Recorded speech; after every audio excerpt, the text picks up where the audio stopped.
Ok. Bom, pessoal, primeiro, obrigado pela participação de todos, né, interesse nesse tema.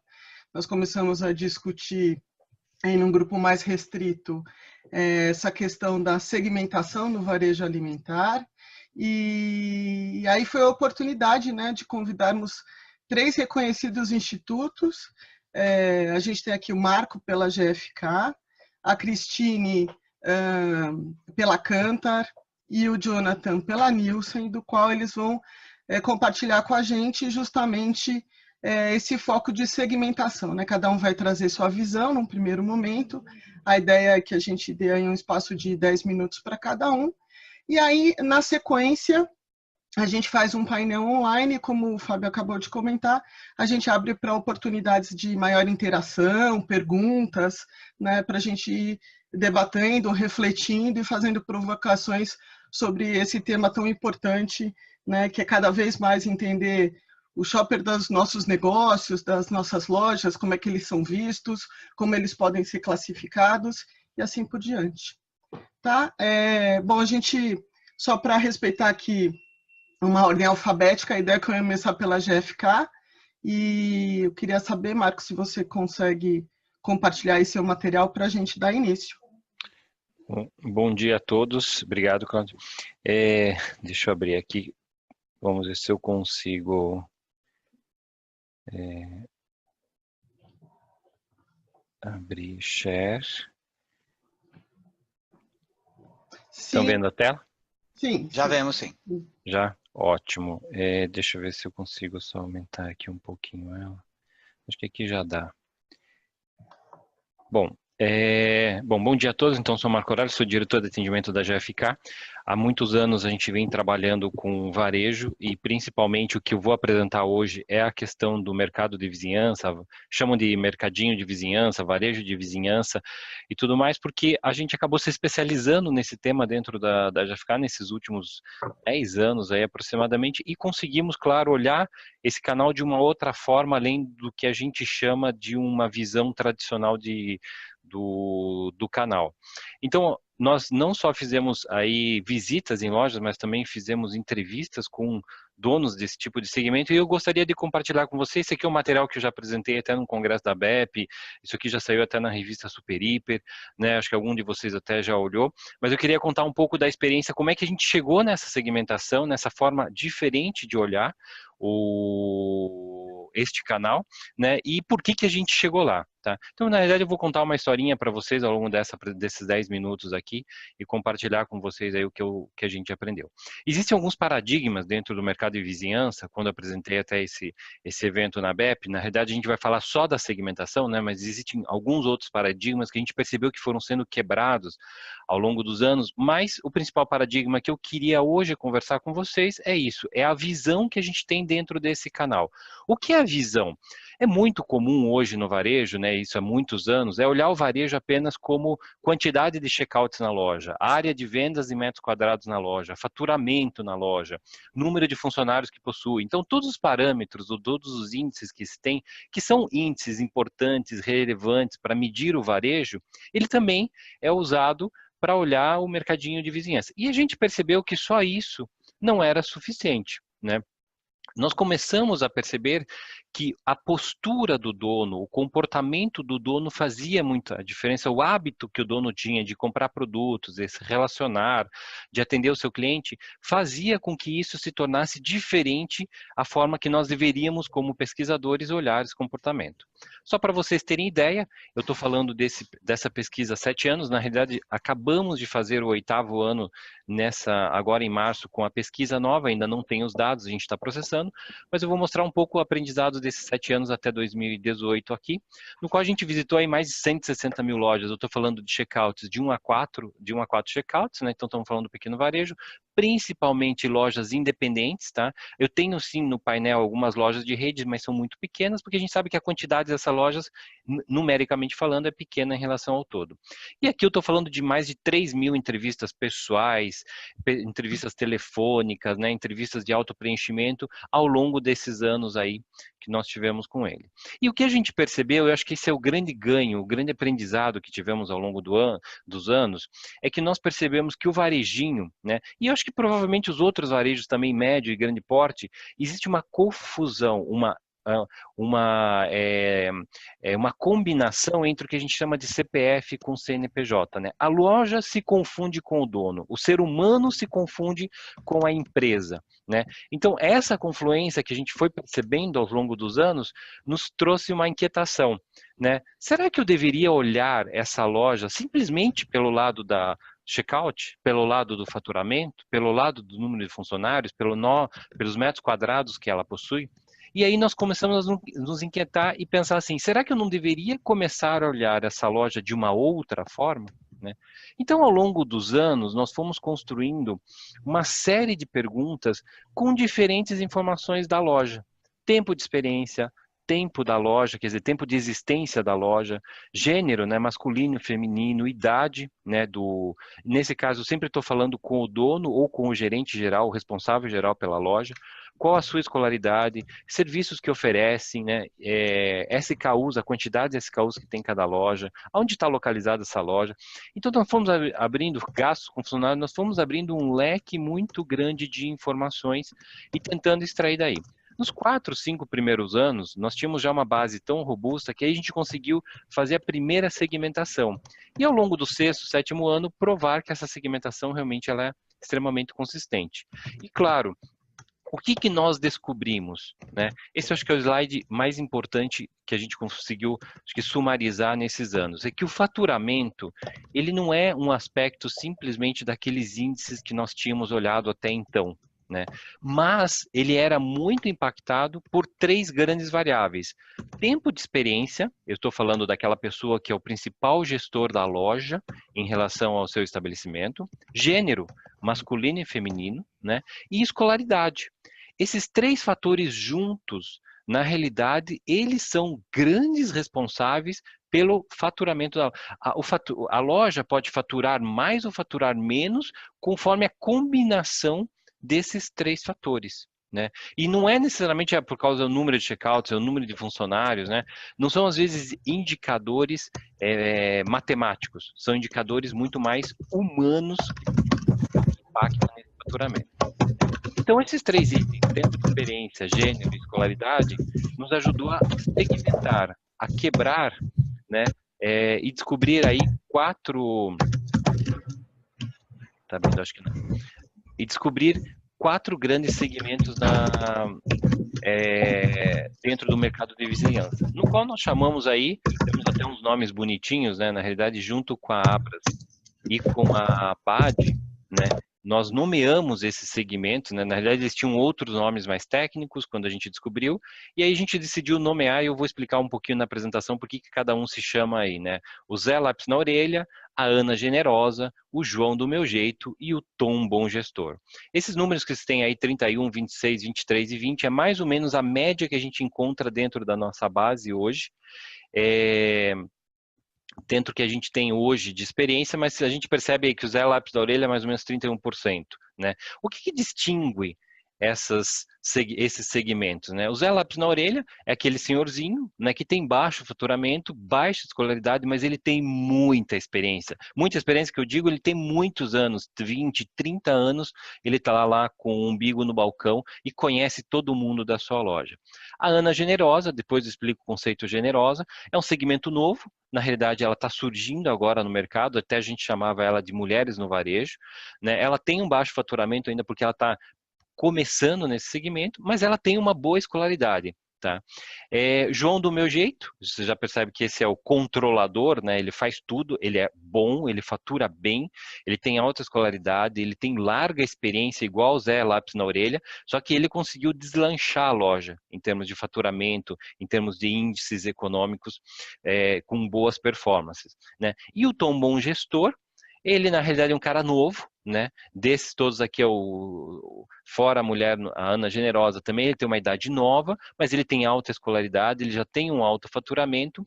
E aqui, nesse caso, às vezes, o dono da loja já não está mais nem na loja. Esse aqui, às vezes, é um gestor, é um gerente, porque o dono já está cuidando de uma mini rede, ele já está cuidando de outras lojas, ele já tem outros business para se dedicar. Tá? Então, esses aqui, só para vocês terem ideia, depois eu posso compartilhar isso com vocês com mais detalhe, como é que se compõe, são os faturamentos médios, né, de cada um desses segmentos. Tá? E eu queria só para ir fechando, mostrar um pouquinho para vocês as características, sendo que, claro, a gente sabe que tanto o João do Meu Jeito como o Tom Bom Gestor, na realidade, eles são aqueles que mais impactam, que a indústria, o distribuidor, né, o atacadista deveria se preocupar mais, porque realmente esses são os que geram aí quase que 2/3 de todo o faturamento do mercado de vizinhança. E claro, aqui a gente está falando principalmente das lojas de 3 e 4 checkouts, né, mas são perfis. A gente tem que tomar muito cuidado, né? Porque é o perfil da pessoa que influencia o perfil do faturamento da loja. Agora, fechando aqui, quero comentar rapidamente esses aspectos aí que a gente aprendeu desses perfis, né? Então, Zé Lápis na orelha, ele tem, né, ele é pequeno, então você não precisa ir lá visitar muitas vezes a loja, você tem que simplificar como um distribuidor ou como uma indústria, você tem que simplificar muito o processo dele para ele poder aderir a um programa de fidelidade, para ele poder aderir a um lançamento, mas é um cara difícil de você querer lançar um novo produto dentro de uma loja como essa, né? Ele já tem um perfil, ele tem um hábito de algumas marcas, ele tem um hábito de comprar alguns produtos e ele tem uma dificuldade de mudança, de adaptação. A questão da precificação, ele decide a precificação, é ele que acha melhor o que ele tem que fazer e ele acha que o método dele é o melhor. Então é difícil às vezes indicar uma precificação, né? O acesso a essa pessoa é mais difícil, né? E tecnologia nem se fala. Né? Querer fazer com que ele acesse uma rede social para comprar produtos, a internet, não sei o que, para ele não é o caminho. Né? Então ele vai continuar. Tem alguns que já estão se preocupando sim pela sucessão familiar nesse caso aqui, mas a gente sabe que é uma loja que ela tem poucas perspectivas de crescimento, vai estar lá, vai existir, vai continuar existindo, ela é importante, mas num âmbito menor. As mulheres são muito interessantes nesse segmento. Por que a gente chama ela de a generosa? Porque quando a gente foi olhar os dados, todos os anos, a gente percebeu que é ela que melhor paga os seus funcionários, percentualmente falando, entre os 4 segmentos.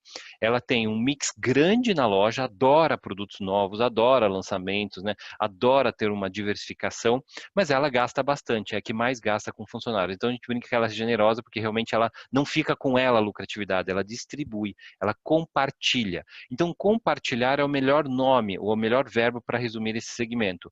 Né? Ela gosta de compartilhar com o funcionário, ela gosta de compartilhar com o cliente, ela gosta de um lançamento porque ela quer compartilhar com alguém esse lançamento. Ela até aceita um programa de fidelidade, mas tem que trazer um benefício para o funcionário, tem que trazer um benefício para o seu consumidor. Né? Ela tem acesso à tecnologia, ela tem uma alta escolaridade e hoje é um segmento que está crescendo no mercado. Né? O penúltimo, então, o João do Meu Jeito, que é aquilo que eu falei, que é o controlador, tudo tem que passar por ele, todas as decisões, todas as tomadas, então ele tem que ser visitado com regularidade, tem que ser explicado, tem que ter uma proximidade muito, ele fatura muito, tá? Mas ele tem que ser levado muito na conversa, explicações detalhadas, entender o que está fazendo e não pode deixar perceber que ele vai perder o controle da loja. Ele aceita um programa de fidelidade com uma certa dificuldade, mas se ele aceitar, é um cara que vai atrás, ele vai saber quantos pontos ele ganhou, o que ele faturou com aquilo, que desconto ele vai ter, que bônus ele vai receber, né? Tecnologia, ele é um cara super aberto à tecnologia. Então ele está ligado nas mídias sociais, ele pode comprar por internet, então ele tem um acesso as mídias, a internet de uma forma geral, então ele é acessível a essas mudanças que estão acontecendo no mercado hoje. Ele compreende do consumidor, ele lê, né? É uma pessoa super informada. E o último segmento, o Dom Bom Gestor, né? Que é aquele esse aqui já é um gerente de loja, já às vezes o dono já não está mais na gestão, né? Mas é um cara novo, alta escolaridade, ele tem pouca experiência no varejo, então às vezes ele não sabe cuidar direito das perdas no varejo, ele não sabe cuidar direito um pouco da questão do gasto com funcionário, ele tem que tomar alguns cuidados. Mas é uma loja já grande, já tem processos, já tem uma gestão aprimorada, então os processos processos caminham que por si só em algumas coisas porque já estão pré-definidas. Então o relacionamento com ele é frequente. Ótimo, bom dia a todos. Então, eu vou falar aqui um pouquinho, eu sou Cristine, diretora de clientes da Canta, e a gente vai falar um pouquinho como é que a gente está trabalhando, como é que a gente está vendo aqui a parte toda de segmentação. Primeiro, sempre a gente quer abrir, porque fica nosso Brasil, a gente sempre pode colocar a diversidade que a gente tem no Brasil, a nossa extensão geográfica, que é 2 vezes o tamanho, né, da União Europeia, que tem 27 países. Então, a gente fala de um Brasil com diferentes climas, ecossistemas e diferentes, a apresentação até, a gente vai ver as diversidades que a gente tem regionais, por isso que precisa muito, quando a gente falar de segmentar o Brasil, uma das primeiras que a gente fala é a segmentação regional, né? As particularidades que a gente tem já nesses diversos Brasis.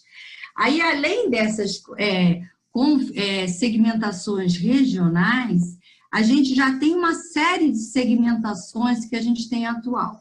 Como a gente trabalha o nosso core, a gente tem diversos estudos na Canta de segmentação, mas a gente tem o painel regular da World Panel que faz aquele filme do consumidor brasileiro, e como tem no painel, verifica tanto a parte do consumidor, do shopper, mas também onde comprou, em que canais, abrangendo todos os canais de compra, então precisa a gente fazer algumas segmentações, tanto quanto a ótica de canais, de formato de lojas, que hoje a gente tem as segmentações atuais de hiper, super, de vizinhança, atacarejo, com alguns critérios estabelecidos. Aí a gente acabou de ver ali do Marco, né, de como aprofunda o conceito aí do super de vizinhança. Então, a gente tem já alguns conhecimentos de como é que a gente tem por formato de loja. Outro que a gente utiliza muito em termos de missões de compra, se há uma missão de abastecimento ou de reposição, necessidade específica, levando em conta o ticket médio, o número de itens comprados em cada ocasião de compra. Então, é outra segmentação que é bastante utilizada. A outra é segmentação atitudinal, do características do shopping, se ele é apressado, buscador de promoção. Tá? Outra também é de acordo com o ciclo de vida, se é casais com filhos pequenos, adultos, ou lares com filhos mais velhos, adultos independentes, monoparentais. Outra por gerações, se o foco são seniors, gerações X, millennials, centennials. Outra que a gente está cada vez usando mais, demanda também, é por ocasião de compra. Por exemplo, se a gente tem lá, comprar cerveja para o churrasco do final de semana com amigos, uma ocasião bem específica, no final de semana, aí tem tudo, vai determinar nessa ocasião de compra, onde eu vou comprar, que produto eu vou comprar, todo linkado para essas ocasiões específicas. Outra é isolar o comprador e não comprador da minha marca e minha bandeira, entender bem esse segmento, quem compra e quem não compra a minha marca e minha bandeira. Outro que a gente também está colocando muito é esse mundo online e offline, é de como é que segmentar de acordo com o consumo de mídia. Se ele consome mais online, se ele é muito híbrido ou mais offline, também fazendo esse tipo de análise. Aqui são alguns exemplos de segmentações que a gente vem trabalhando. E aqui vem a questão que a gente está se fazendo também muito, né, no mercado com todos os nossos clientes e parceiros, e quais são as novas necessidades do consumidor? A gente precisa rever quais as que a gente tem que estar efetivamente customizando para o mundo de hoje. A gente está falando muito, tudo que está baseando essas nossas discussões nessa terceira era do consumo, né? Que é uma era determinada por novas formas de valor. A gente está falando nessa terceira era, a era de experiências, que era relações e algoritmos. Tá? Então, quando a gente fala dessas três, experiência, relações e algoritmos, a gente fala como é que a gente vai fazer para crescer nessa terceira era. Para que esse crescimento a gente foca em 3 grandes dimensões, em escala, valor e influência. Quando a gente fala de escala, a gente está sumarizando aqui, a gente fala muito da hipersegmentação das demandas, produtos e comunicação. Principalmente quando a gente fala do Brasil, quando a gente vê lá na frente, o Brasil é um país continental com milhões de diversidades. E aqui a gente separa sobre a ótica de canais as diversidades que a gente está, quando a gente fala no Brasil, tanto enquanto missões de compra, de abastecimento, de reposição, quanto a importância dos canais em cada região. Por exemplo, quando a gente está falando aqui, a média Brasil da compra de abastecimento é 52%. Quando eu vou lá no Norte e Nordeste, essa missão já fica 67%, e o varejo tradicional se destaca. Aqui é interessante só porque cada vez que a gente fala que é necessidade de uma segmentação muito específica para os negócios, por região, de acordo com o objetivo que a gente tem, porque cada vez a gente está precisando, a média está sendo, quando a gente fala mais irrelevante, mas a gente não pode efetivamente trabalhar com a média. 52% é média Brasil de abastecimento, eu tenho 67% no Norte e Nordeste, 38% no Grande Rio, o Grande Rio, supermercados de rede com uma grande importância, versus ali entre parênteses Brasil. Então, resumindo, só para a gente permear essa nossa discussão de segmentação, que cada vez a gente precisa trabalhar com as necessidades mesmo cada vez mais locais, com essa hipersegmentação, tanto do consumidor quanto do varejo brasileiro. E aqui, quando a gente fala de experiências, a gente vê todas as categorias que a gente analisa, tanto de bens de consumo não duráveis, quanto serviços, cada vez mais o consumidor ir buscando experiência, indo de produtos para experiência. Tá? Então, mesmo do produto, que tipo de experiência o meu produto vai dar para o consumidor? Então, isso é outra dimensão que a gente está trabalhando muito para depois fazer o melhor tipo de segmentação. E nessa nova era, quando a gente fala de influência, é a era do engajamento. As pessoas e as tecnologias estão cada vez mais conectadas e interdependentes. Tá? E aqui, essas são cada vez, esse tipo de impacto, estímulos, cada vez a gente está criando mais influenciadores e tudo, a gente gosta de sempre permear essa jornada de compra e consumo que deixou de ser linear e óbvia, quando a gente fazia toda a nossa análise antes que era funil, né? Conhecimento, consideração, seleção, comprar e depois gerar lealdade, para um formato que a gente fala que é de peixe, né? De múltiplos pontos de contato. Né? Então, começa menor, depois tem tudo, tem online, offline, esse mundo todo se compartilhando, pesquisa, às vezes pesquisa e compra online, pesquisa e compra offline, tudo permeando, e o que também eu acho que mudou muito quando a gente fala muito essa parte de rede social. Tá? Então, a parte também, na parte dos depoimentos para uma categoria, do uso especificamente, desse compartilhar a experiência que teve com a sua marca, com o seu produto, com o nível de serviço que recebeu. Então, essa jornada realmente ficou muito mais complexa, né? Muito mais multimeio e muito mais interativa.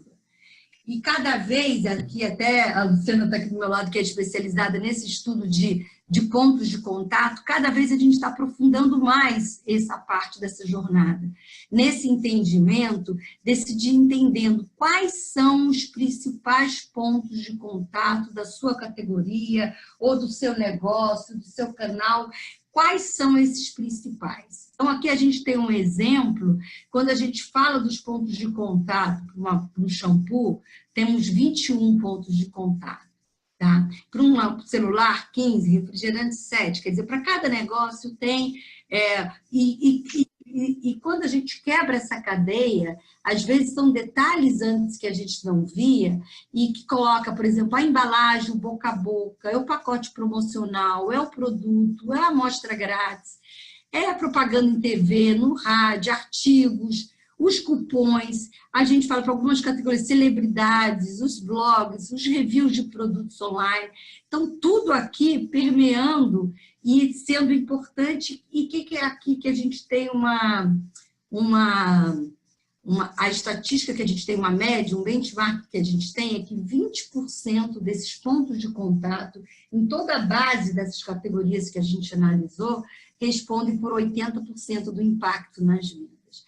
Então, fica super interessante, na hora de a gente pensar numa segmentação, entender muito quais são os principais pontos de contato do nosso negócio. Tá? E aqui a gente fecha aqui, justamente é um desafio super grande, né, de escala dessa hipersegmentação do consumo, e a gente coloca mesmo o que a gente vem fazendo cada vez mais, aquilo que a gente falou, trabalhar com a média, não dá, num cenário atual de grande complexidade e também na diversidade do nosso Brasil.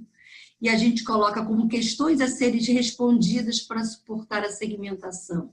Como é que está seu mercado, os consumidores, o shopping, esses principais pontos de contato, deixar claro qual o nível de experiência e satisfação a gente está dando hoje para os nossos clientes.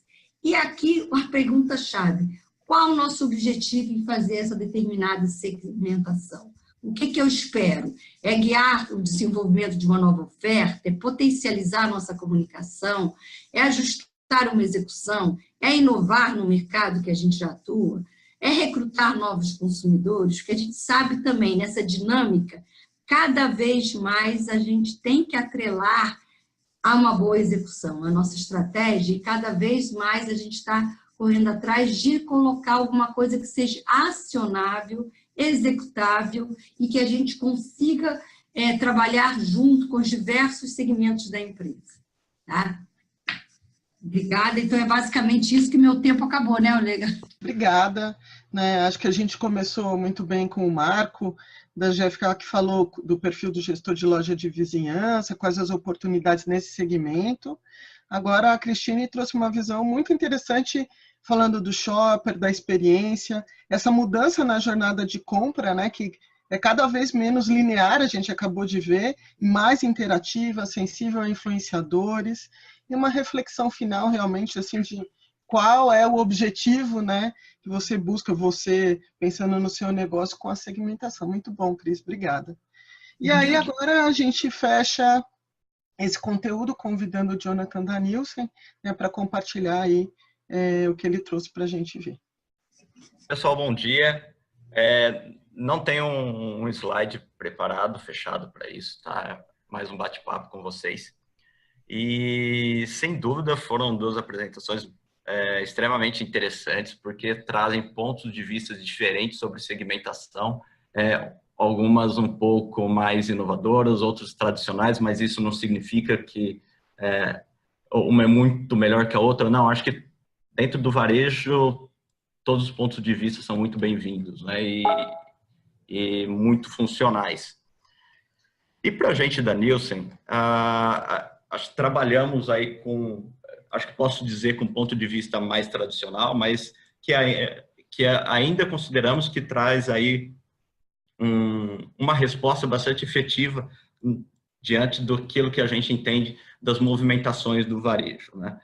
Acho que tem um ponto inicial que é bastante importante para a gente, na definição, principalmente daí do varejo, como a gente conhece aí, do varejo alimentar, farmacêutico, né? Que é entender se o varejo, ele é um varejo tradicional ou se ele é um varejo moderno. Acho que é o ponto de partida para a gente entender a dinâmica do canal, assim como a sua dinâmica de compra, faturamento, como está dividido, que aí entra os pontos que a gente já comentou agora há pouco, se é o tamanho do varejo, se é a quantidade de funcionários, os checkouts, se é a missão de compra, que eu acho que é espetacular para ajudar a entender e definir aí o canal. E eu acho que essa junção entre a área de venda, o metro quadrado disponível e mais a missão de compra define muito claramente aí o que é o canal e como ele performa. Se a gente imaginar aí um canal cash and carry, ele vai ser uma área de venda bastante significativa, grande, aí de 5, 6 mil metros quadrados, e vai ter como uma missão de compra preponderante o abastecimento. Então, isso nos ajuda a entender bastante o canal. Hoje, a Nielsen, ela trabalha com algumas segmentações. A gente fala de um vizinhança, que está muito ligada à área de venda, de até 1.000 metros quadrados de área de venda, um supermercado de 1.000 a 4.000 metros, um hipermercado que assume aí mais de 4.000 metros quadrados de área de venda. Também a gente tem que considerar os canais tradicionais, que a gente está falando das mercearias, né, do pequeno varejo, da sua grande maioria independente, que vai entrar padarias, mercearias e assim por diante. Também os bares, que têm um peso significativo aí na venda, principalmente com relação a bebidas alcoólicas. Além disso, o farma, dividido entre farma cadeia quanto farma independente, as perfumarias e também, sem dúvida, aí, o cash and carry. Essa é uma composição que tradicionalmente traz uma divisão por área de venda. E a gente entende que é um indicador importante que traz aí um KPI que melhor nos ajuda a definir o canal, mas a gente também sabe que é necessário modernizar essa forma de analisar o varejo, visto aí como que tem desenvolvido nos últimos 5 anos, principalmente com o advento da tecnologia. E por isso, não só um entendimento Brasil, mas globalmente a gente entende que temos que ficar ainda mais claros com relação à divisão entre um canal moderno e um canal tradicional. E hoje a gente fala que um canal moderno, que se diferencia de um canal tradicional, é a presença de um POS. Né? Isso que é a conexão da tecnologia junto do varejo, nos ajuda a definir se ele é um canal tradicional ou se ele é um autosserviço ou um farma e assim por diante, de um canal moderno. Além disso, se ele possui, vamos pensar como fosse um fluxograma, né? Ele tem a presença de um POS? Sim ou não. Se não, é um canal tradicional dentro desses que eu compartilhei agora há pouco com vocês. Se sim, ele possui uma área de venda já 400 ou mais metros quadrados? Sim, ele tem. Então, ele já é considerado um canal moderno. Se ele não tem, ele não chega aos 400 metros quadrados, mas ele é uma cadeia, então ele também é considerado um canal moderno. Se ele não é um canal moderno, ele passa a ser... Se ele não é um cadeia, ele passa a ser um canal moderno, mas de forma independente. E aí a gente começa a trazer novas formas de analisar dentro disso, né? Uma divisão um pouquinho mais quebrada do que a gente considera dentro do autosserviço. Um autosserviço com até 400 metros quadrados, de 400 a 1.000 metros quadrados, aí com um pequeno supermercado, um grande supermercado entre 1.000 e 2.500, e acima disso passa a ser uma classificação de hipermercados para a gente. Mas uma provocação que eu gostaria de compartilhar com vocês é o fato que a gente tem várias métricas para medir, para segmentar e entender aí o varejo nosso, principalmente o alimentar. Mas hoje hoje não, mas principalmente aí nos 2 últimos anos, tem ficado mais evidente para nós que, independente do formato atuando, um ponto que melhor tem diferenciado as performances e a forma de trabalhar é se essa loja pertence a uma grande cadeia nacional ou se ela pertence a uma cadeia regional. Isso tem mostrado para a gente uma diferenciação que, independente do formato atuado, a gente vê indicadores de sucesso diferentes entre eles. Então, acho que é uma provocação, porque a gente fala muito da quebra, se ele é um hiper, se é um super, mas também se ele tem essa divisão de uma grande cadeia nacional de uma cadeia regional, ele mostra também uma diferenciação significativa com relação à performance.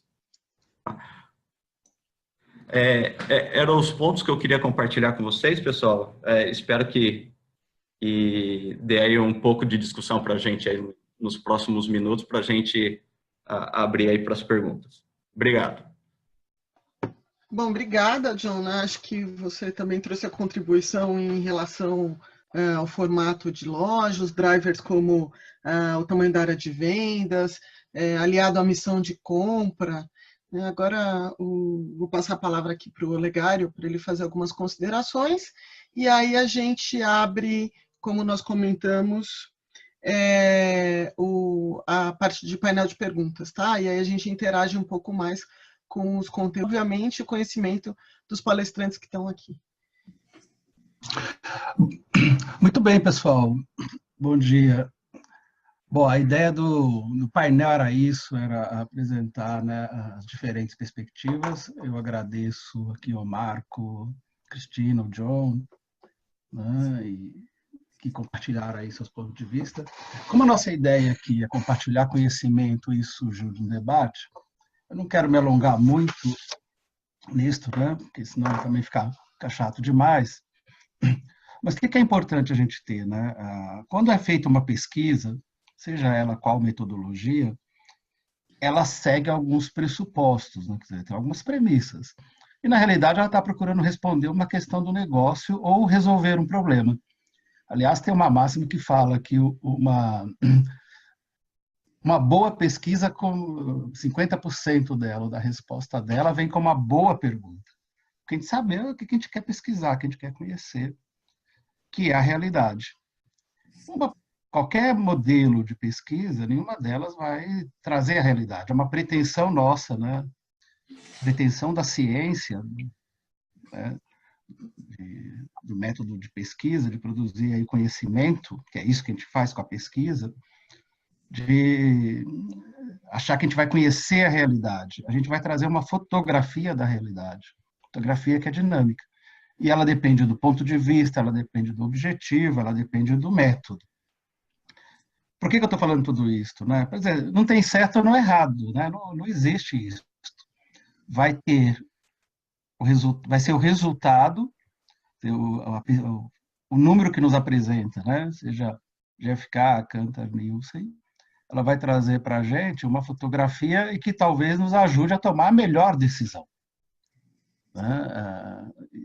E a pesquisa nunca vai ser perfeita, a partir da premissa que o Fábio costuma dizer que querer é pagar, né? E a gente sabe que tem tempo e tem custos envolvidos para fazer isso. Então, todas têm suas restrições. Todas. Né? Não existe nenhuma que não tem, e isso não é um demérito, é simplesmente uma constatação. Então, todo método tem seus benefícios e responde questões de negócio. Para a gente que está aí participando, a questão central é: qual é a questão do negócio? Né? Aí entra a questão do posicionamento, do perfil do cliente, né? Da visão da empresa, como que ela quer atender esse público e por aí vai. Bom, eu acho que agora, Cláudio, a gente poderia ir para a segunda parte, justamente ver se tem perguntas e a gente promover aí uma interação com os participantes, né?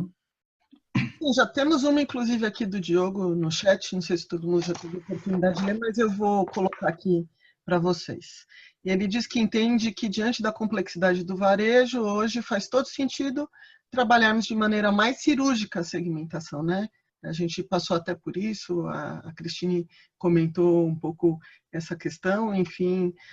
O desafio da indústria é conseguir realizar essa segmentação na sua base de clientes. Então, vocês teriam alguma sugestão que focado justamente como é que a indústria poderia operar essa segmentação na base de clientes? Olá, Nielsen. É uma pergunta sensacional e um tema que está em muitas conversas abertas das que temos com varejo e das das novas soluções que a tecnologia está trouxendo e que nós estamos trazendo como Nielsen a Brasil é poder começar a analisar a base de dados de clientes de varejo e começar a fazer segmentações baseadas no comportamento de compra. E é um comportamento de compra real. Aí eu não preciso perguntar ao consumidor, porque olhando todos os tickets de compra eu posso fazer segmentações e posso identificar os comportamentos do consumidor, inclusive sem perguntar a ele, sem que ele fale eu sou um consumidor que procuro muito produtos saudáveis, porque eu somente preciso olhar quais são os produtos que ele está comprando. E eu posso classificar os consumidores por comportamentos de compra, por a frequência de compra, por o dia da semana na que compra, por a hora do dia na que compra. Então, as possibilidades são gigantes. A chave e como a indústria pode utilizar todo esse potencial é chegando a acordos com varejo. E aí abrimos outra conversa que daria para ter outro papo muito mais longo que o que estamos tendo hoje, que é essa parceria indústria-varejo, essa colaboração indústria-varejo, ou inclusive esse posicionamento de varejo cada vez mais a monetizar os dados deles e a comercializar esses dados com a indústria. É um tema que até agora está começando em Brasil, mas vai ser um tema que nos próximos meses, anos, vamos falar muito, porque varejo tem uma informação que tem muitas possibilidades, indústria poderia fazer muitas coisas com essa informação, mas é o ponto de chegar a esses acordos e essas parcerias entre varejo e indústria, de como utilizar essa informação e, sobretudo, como utilizar essa informação para ter um ganho-ganho.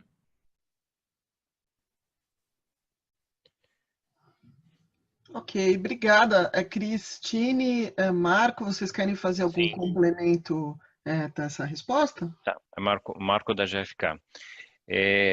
Na realidade, eu acho que antes de responder o Diogo, acho que as 3 apresentações ficou muito claro que nós temos 3 visões diferentes nesse mercado. A visão da indústria, como é que eu olho esse mercado? Então, acho que a resposta do John, as palavras do John, a explicação dos canais, né, as formas com que é vista, eu acho que é o melhor caminho que se tem, né, existe lá a farma cadeia, a farma independente, o canal pequeno, eu acho que é uma visão de olhar a segmentação, a visão do shopper, né, quando a Cris trouxe algumas informações de, olha, vamos olhar a ocasião de consumo, ciclo de vida de produtos, os formatos, mas muito mais olhando o lado do consumidor, e quando eu trouxe as questões da visão do dono da loja, né, que seria a visão do próprio varejista. Então, a gente percebeu claramente que existem formas diferentes de olhar. Na pergunta do Diogo, ele está especificamente entrando nessa questão da indústria, né, que é a visão do consumidor, e eu acho que complementando um pouquinho o que o Roberto acabou de falar, na verdade hoje, além da parceria que existe entre varejo e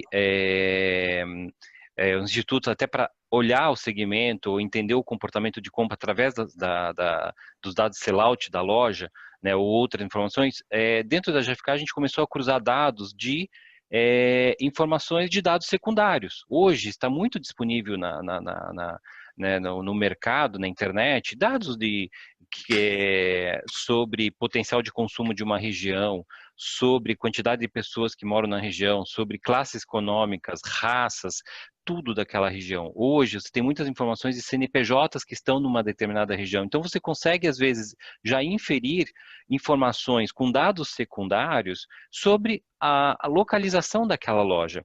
Essa segmentação cirúrgica que o Diogo comenta, realmente é para o caminho que hoje está seguindo, né? É olhar, às vezes, a loja, aquele CNPJ, aquele endereço, porque ela tem uma área de influência e entender aquela área de influência de forma mais macro.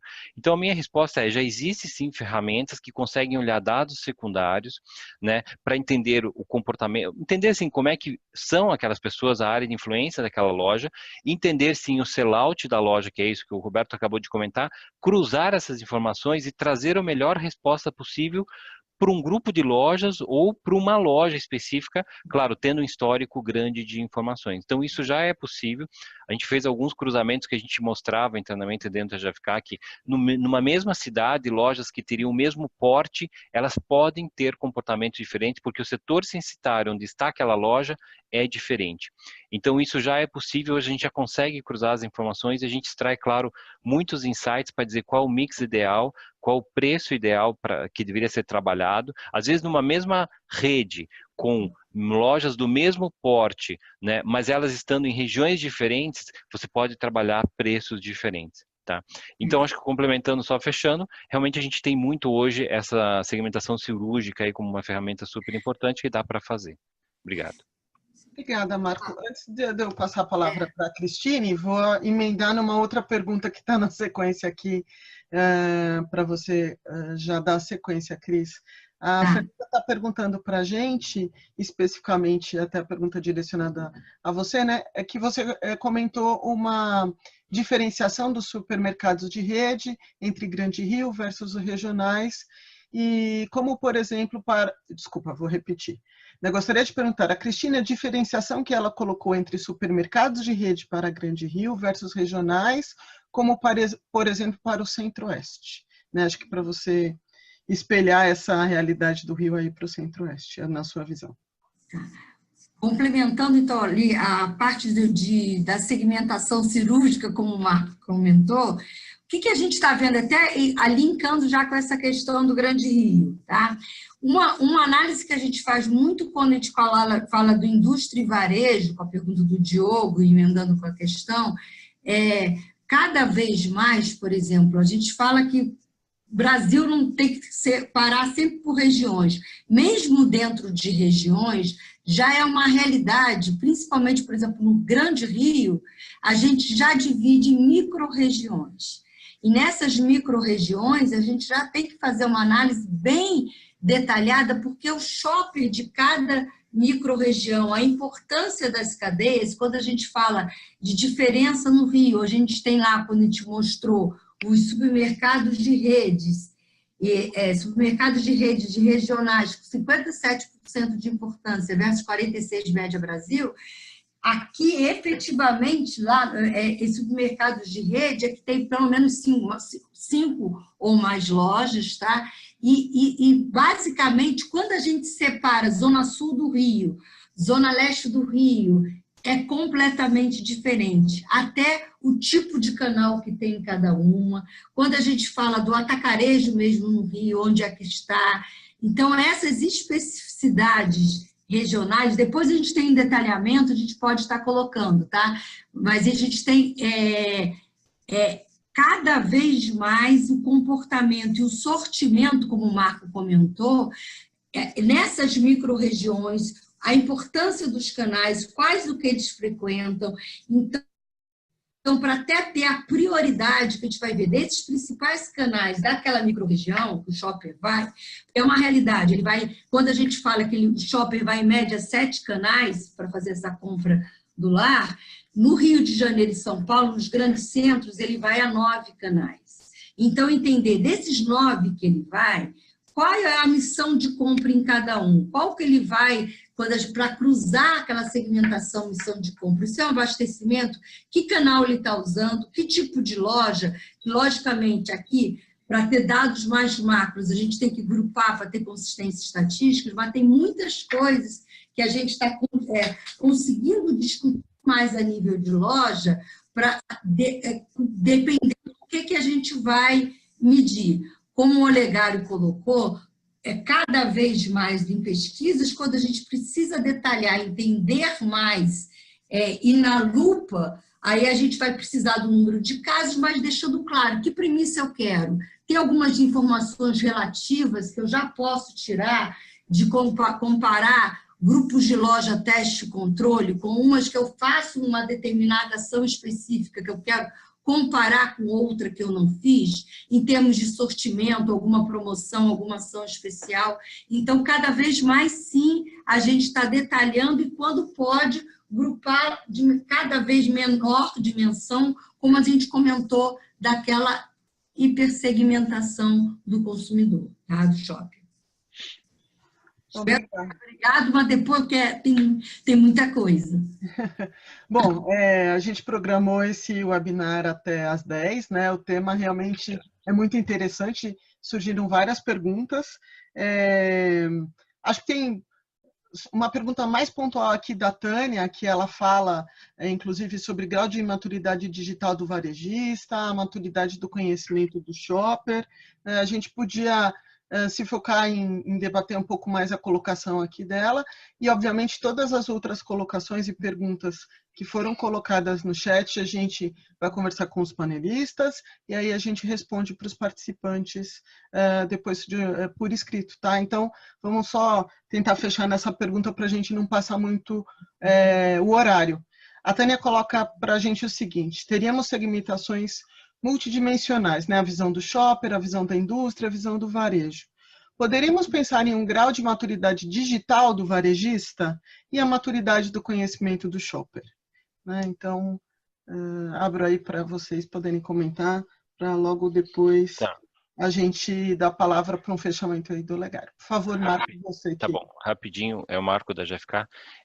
Na realidade, a maturidade digital varejista ela vai demorar um pouco, né? Claro que as grandes redes ou as redes mais regionais aí que tem um grande porte, isso deve fazer um processo mais rápido, mas acabamos de fechar a pesquisa com o pequeno varejo e acabamos de perguntar sobre a utilização da internet, utilização de compra de produtos pela internet, utilização de relacionamento da internet com o shopper, e na verdade menos de 30% deles hoje fazem esse tipo de coisa. Por quê? Eles estão, claro, e que é o maior número de lojas que tem no Brasil, né? A própria Nilce fala em acima de 70 mil lojas do pequeno mercado de vizinhança, né? E na verdade a gente percebe que menos de 30% deles hoje, nós estamos em 2019, usam, né, o mundo digital. Então eles ainda estão distantes, é um processo que vai acontecer, mas de forma gradativa no Brasil e vai levar um certo tempo, tá? Olhando pelo lado do varejista. Obrigado. Aqui é o John Danielson, concordo com o Marco, acho que trouxe super bem. Ainda sabemos que tem a parte da tecnologia ligada à operação, mas também tem a parte da tecnologia onde talvez seja o segmento, a segmentação dentro do varejo que mais tem chamado a atenção, que é a parte de e-commerce, né? A venda digital. E sabemos também que poucos têm conseguido ter aí um sucesso, falar bastante claramente, pagar a conta da operação online. Acho que estamos aprendendo, tem vários formatos surgindo no mundo. Acho que a China é pioneira em várias das inovações ligadas a isso. Acho que o Brasil ainda tem uma complexidade logística bastante significativa e complexidade tributária e assim por diante. Mas, se pensar no ponto de vista do comércio online, ainda a gente tem bastante coisa para passar, para aprender, para ter um nível de maturidade suficiente. Sem dúvida, é nosso futuro, mas ainda não sabemos como ele vai se encaixar nesse formato. Oi, gente. Tânia, só falando um pouquinho, então, da parte de segmentação multidimensional, acho que é legal a gente colocar um pouquinho, que a gente tem uma solução aqui que ela acaba olhando um pouco a segmentação sobre diversas óticas, né? Basicamente, ela parte do entendimento do perfil do shopper, né? Então, eu tenho esse shopper atitudinal aí apressado, eu tenho esse shopper que acaba sendo mais presseiro, que busca mais promoção, que é o que a Cris comentou anteriormente, mas a gente acaba juntando esse conhecimento também com missão de compra, né? Então, a gente faz como se fosse uma matriz, entender qual é a missão e quebrar essas missões de compra, porque elas impactam a escolha do varejista, né? A gente acaba olhando tanto do perfil atitudinal, mas também do perfil do ponto de vista de necessidade, quando ele fala de uma missão específica. Então, é um lugar que olha, que vai analisar tanto as características da pessoa, né, as atitudes, quanto aquilo que ela busca quando ela está dentro de um contexto de uma missão específica. Então, acaba sendo um olhar que consegue trazer essa multidimensão aí que você coloca na sua pergunta. Muito bem, né? Como eu falei, a gente está com o tempo. Obrigada pelas suas colaborações também. Acho que o Olegário quer fazer só um fechamento, né? Para a gente não passar muito mais do tempo. E como eu comentei, as perguntas que estão registradas aqui, a gente vai discutir com os panelistas para a gente enviar, então, as respostas mais específicas, tá bom? Muito bem, pessoal. Bom, achei excelente esse nosso webinar, a contribuição de todos. Eu quero agradecer primeiro aí os participantes que se interessaram e permaneceram conosco até o fim.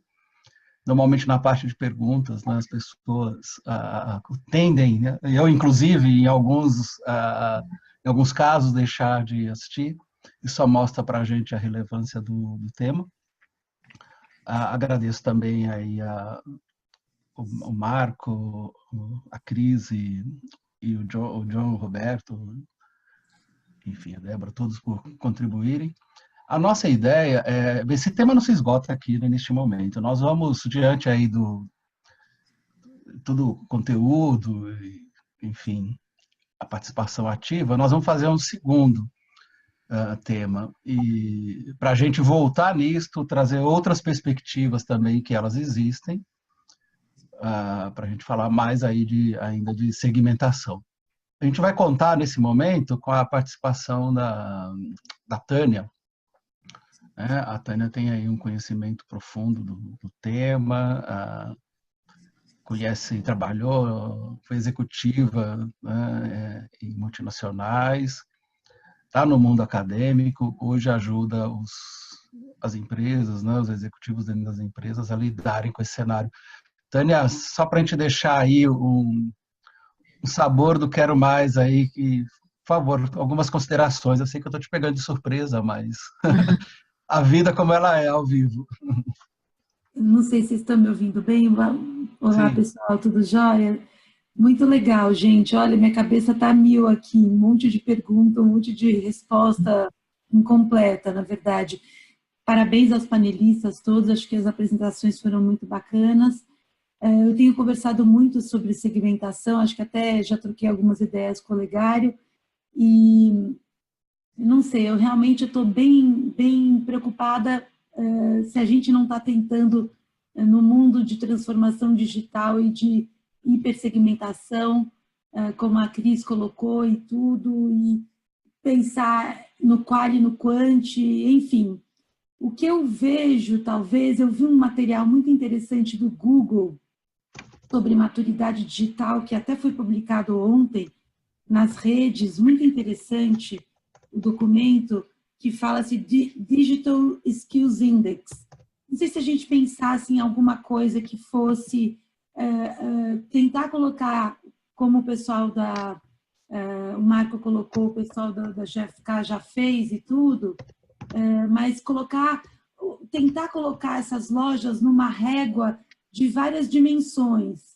A dimensão do shopper, a dimensão digital, a dimensão de profissionalização, uma dimensão de relacionamento com a indústria. Eu lembro de uns mapas do Kantar, que eu vi há uns anos atrás, sobre grau de evolução do varejo, que também era multidimensional entre indústria e varejo. Então, eu acho que a gente deveria pensar em alguma coisa mais abrangente. Não sei, Lugar, eu estou com a minha cabeça tentando colocar isso aqui no papel. Vou ver se eu consigo, para o próximo webinar, a gente desenhar alguma coisa. Mas eu acho que a gente tem mais um complicômetro que a gente não deveria desprezar, que são os programas de CRM e o Big Data que eles estão gerando dentro dos varejistas, né? E isso também pode ser uma fonte riquíssima de informação para a gente trazer para dentro de modelos de segmentação. É isso, chega porque já falei demais. Obrigado, Tânia. Bom, pessoal, acho que é isso, né, Cláudia? Vamos finalmente para as pessoas continuarem aí depois desse break. Sim, a gente vai disponibilizar esse material no nosso portal.